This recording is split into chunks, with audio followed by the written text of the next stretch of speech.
Hello. Today's story is Grandma McGarvey Takes a Dive. Goodness me. Let's find the first page.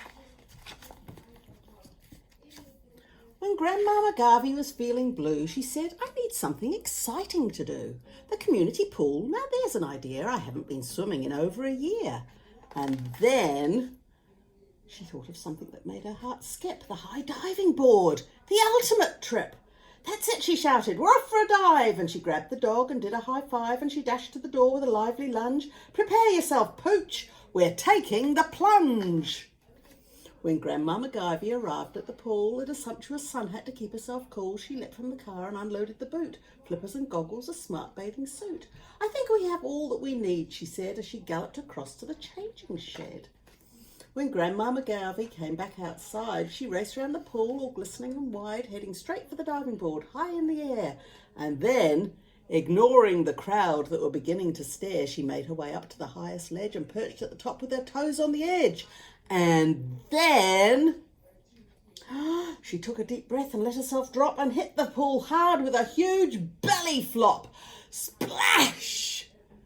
When Grandma McGarvey had swum to the side, she said, well, at least I can say that I tried, but high diving's hardly the ultimate trip. That wasn't much more than a Sunday dip. So Grandma McGarvey drove back to town. Her heart was heavy, her spirits were down. I'll have to accept, she said with a sigh, that life is simply passing me by. But as she rounded a perilous ridge, she noticed a gathering up on the bridge. People were laughing and clapping their hands as they fastened their feet to a long rubber band. Then she felt her heart begin to pump. Of course, she shouted, a bungee jump! So she screeched to a stop and started to run up to the bridge and join in the fun. When Grandma McGarvey explained her plan to a rather surprised-looking bungee jump man, he said, I must tell you, I'm not very sure. We've never had anyone your age before. Well, Grandma McGarvey, she stood up very straight.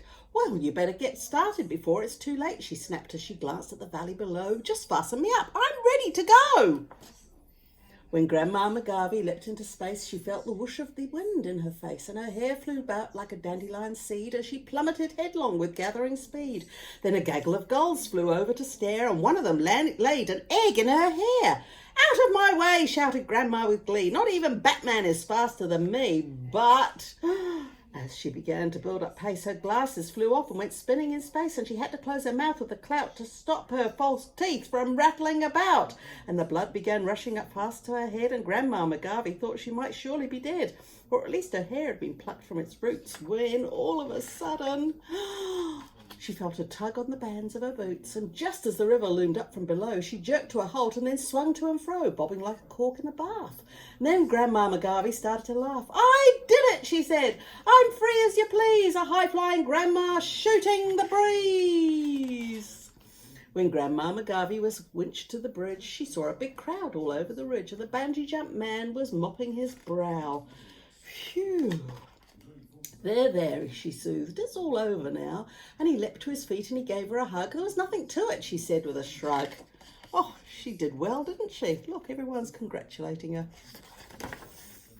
And they gave her a t-shirt in just the right size, which said, Grandma McGarvey, Queen of the Skies. Well, I'm not brave enough to do a bungee jump, are you? I think it would be very scary. Night-night. God bless.